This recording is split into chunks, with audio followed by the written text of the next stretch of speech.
Listen to the way you talk about your future. I want to be a writer.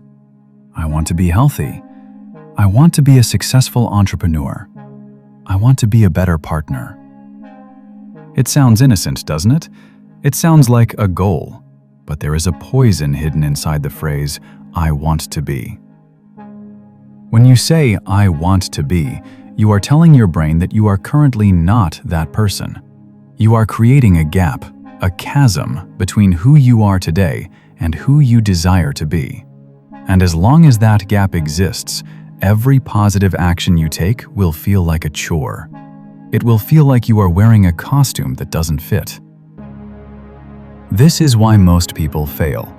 They try to change their outcomes without changing their identity. They try to do the things a healthy person does while still identifying as a lazy person. They try to do the things a wealthy person does while still identifying as someone who is bad with money. Eventually, the costume gets too heavy. Eventually, the real you stands up and says, "This isn't who we are," and you slide right back into your old habits. Welcome to day 3. Today, we aren't changing your schedule, we are changing your name. We are shifting from I want to be to I am. Imagine two people trying to quit smoking. Someone offers them both a cigarette. The first person says, "No thanks, I'm trying to quit." It sounds like a good answer, right? But psychologically, they are still a smoker who is trying to do something else. They still identify as someone who smokes, but they are currently using willpower to resist it. The second person says, "No thanks, I'm not a smoker."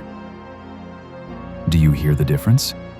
It's a tiny shift in language, but a massive shift in power. The second person isn't trying to do anything. They have simply redefined who they are. Smoking is no longer a part of their world. It doesn't fit the identity they have claimed.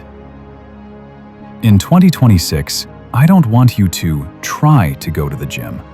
I want you to be an athlete. An athlete doesn't try to work out. An athlete is someone who moves their body. It is a non-negotiable part of their existence. I don't want you to try to write a book. I want you to be a writer. A writer is someone who writes. When your behavior is an expression of your identity, it becomes effortless. You aren't forcing yourself to change. You are simply acting in alignment with who you already believe you are. But how do you change your identity when the evidence of your past is staring you in the face? How do you say, "I am a runner," when you haven't run a mile in 3 years? Your identity is not a birthright. It is not something you are born with and stuck with forever. Your identity is a self-fulfilling prophecy based on the evidence of your actions. Every action you take is a vote for the type of person you want to become. When you write one paragraph, you are casting a vote for being a writer. When you choose an apple over a candy bar, you are casting a vote for being a healthy person. When you spend 5 minutes studying a new language, you are casting a vote for being a linguist. You don't need a landslide victory to win an election. You just need the majority of the votes. You don't have to be perfect. You are going to cast some bad votes in 2026. You're going to have days where you're lazy or angry or stagnant. That's okay. Your goal isn't to have 0 votes for the old version of you. Your goal is simply to make sure the new version of you wins the majority. Stop looking for a quantum leap. Stop waiting for a moment where you suddenly feel qualified to call yourself a success.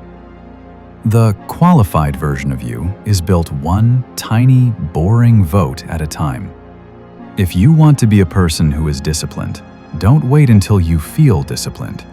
Do one small thing, like making your bed or washing one dish, and say to yourself, "That is what a disciplined person does." With every small win, the evidence builds, and as the evidence builds, your belief shifts. And once your belief shifts, the game is over. You've won. As we stand here on day 3, 3 days away from the start of 2026, I want you to close your eyes. I want you to visualize the 2026 version of you. Not the things they own, not the money in their bank account. I want you to visualize how they carry themselves. How does this version of you walk into a room? How do they speak to others? How do they handle a setback? How do they treat their body? This is your avatar. And here is the secret most people will never understand. You don't have to wait for January 1st to meet them. You don't have to wait for the promotion or the weight loss to become them.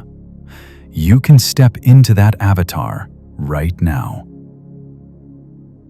Before this video ends, I want you to decide on your new identity. Pick one word. Are you a creator? Are you a leader? Are you a warrior? Are you a finisher? Claim it. Say it out loud. In 2026, we are going to stop wanting. We are going to stop trying. We are going to stop hoping. We are going to start being. Tomorrow, we move to day 2. Now that we know who we are, we have to protect that person. We are going to talk about protecting your peace. We are going to build a fortress around your new identity so the world can't steal it from you. The mirror doesn't define you. Your actions do.